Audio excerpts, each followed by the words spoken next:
Bismillahirrahmanirrahim. Assalamualaikum warahmatullahi wabarakatuh.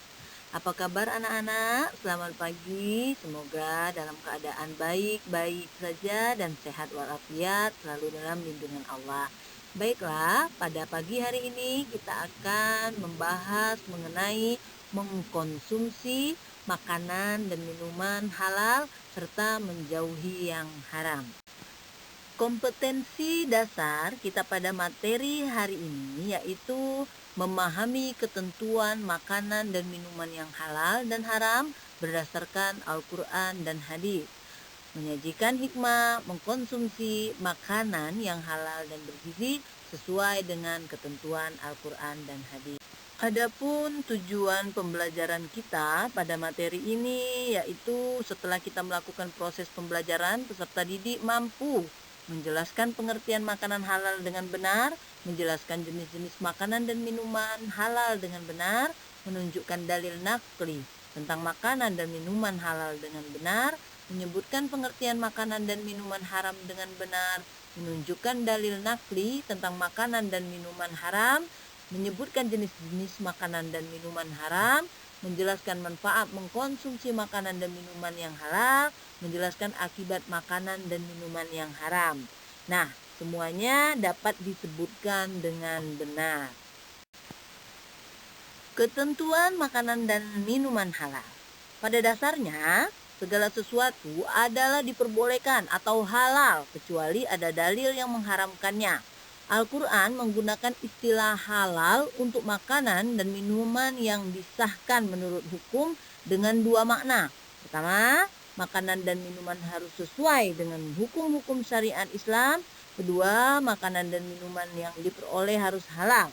Berikut ini akan dijelaskan dalil mengenai makanan dan minuman yang diperboleh tersebut. Antara lain, dalil agar mengkonsumsi makanan dan minuman yang halal ini terdapat dalam surat Al-Maidah ayat 88 yang berbunyi A'udzubillahi minasyaitonir rajim.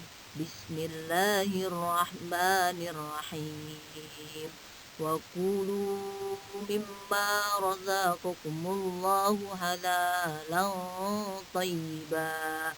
Wattaqullaha alladzi antum bihi mu'minun, yang artinya dan makanlah makanan yang halal lagi baik dari apa yang Allah telah rezekikan kepadamu dan bertakwalah kepada Allah yang kamu beriman kepadanya. Selain itu ada juga dalil tentang makanan dan minuman yang halal yang terdapat dalam surat An-Nahl ayat 69. Madu, dari perut lebah itu keluar minuman madu yang bermacam-macam warnanya. Di dalamnya terdapat obat yang menyembuhkan bagi manusia. Kemudian terdapat juga dalam surat An-Nahl ayat 66 yaitu tentang susu. Dan sesungguhnya pada binatang ternak itu benar-benar terdapat pelajaran bagi kamu. Kami memberimu minum daripada apa yang berada dalam perutnya berupa susu yang bersih antara ta dan darah, yang mudah ditelan bagi orang-orang yang meminumnya. Semua jenis ikan laut juga halal untuk dimakan, terdapat dalam surat Al-Maidah ayat 96. Semua jenis ikan laut dihalalkan bagimu, binatang buruan laut berasal dari laut sebagai makanan yang lezat bagimu dan bagi orang-orang yang dalam perjalanan. Selain itu, makan dan minum yang halal adalah buah-buahan. Buah-buahan dalam segala jenis sangat bermanfaat bagi tubuh manusia karena dalam buah-buahan itu mengandung zat gizi. Makanan dan minuman lainnya yaitu binatang ternak. Binatang ternak sesuai dengan surah An-Nahl ayat 5 meliputi unta, sapi, kerbau, kambing, domba, dan lain-lain. Makanan dan minuman yang haram. Tadi kita sudah jelaskan makanan dan minuman yang halal, sekarang makanan dan minuman yang haram. Alasan mengapa sesuatu diharamkan itu adalah diperintahkan oleh Allah Subhanahu wa taala dan Rasulullah dalam Al-Qur'an dan hadis. Disuruhnya untuk membunuhnya Kemudian dilarang untuk dibunuh, kemudian hewan itu kotor, selanjutnya menimbulkan bahaya atau penyakit. Maka itulah alasan mengapa sesuatu itu diharam. Bangkai, darah itu juga merupakan macam-macam makanan yang diharamkan. Kemudian babi, anjing itu juga merupakan sesuatu yang diharamkan. Menyembelih dengan menyebut selain nama Allah, walaupun hewan itu adalah hewan yang halal, tetapi kalau kita menyembelihnya tidak menyebut nama Allah, maka itu merupakan hewan yang haram untuk dikonsumsi. Hewan yang tercekik, hewan yang dipukul, itu merupakan hewan yang juga haram untuk dikonsumsi. Terjatuh, tertanduk, hewan yang dimakan binatang lain, atau menjadi mangsa binatang lain.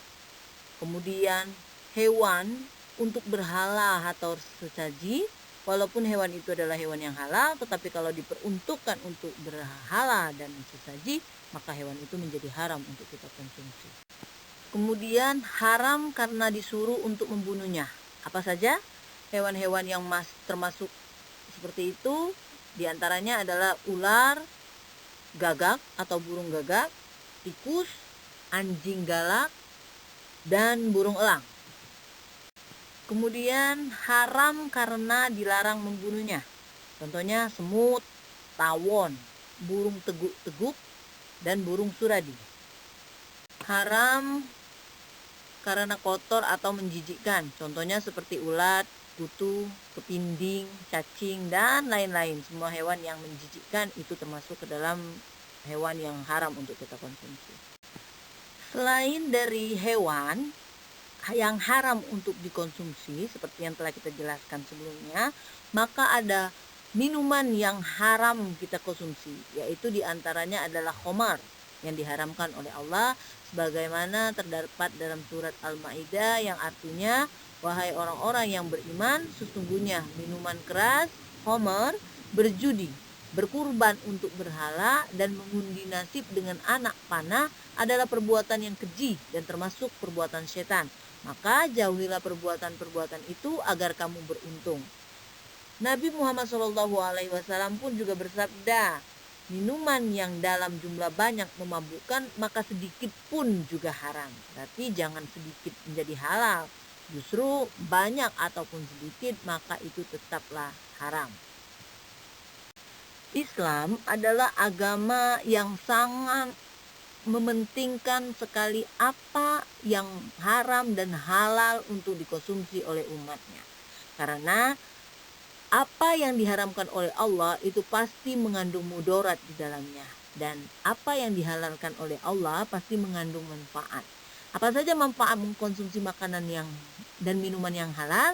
Di antaranya, seseorang yang membiasakan diri mengkonsumsi makanan dan minuman yang halal akan memperoleh manfaatnya. Di antaranya, mendapat ridho Allah karena telah mentaati perintahnya dalam memilih jenis makanan dan minuman yang halal. Kemudian yang kedua, memiliki akhlakul karimah karena setiap makanan dan minuman yang dikonsumsi akan berubah menjadi tenaga yang digunakan untuk beraktivitas dan beribadah. Selanjutnya, terjaga kesehatannya karena setiap makanan dan minuman yang dikonsumsi bergizi dan baik bagi kesehatan badan.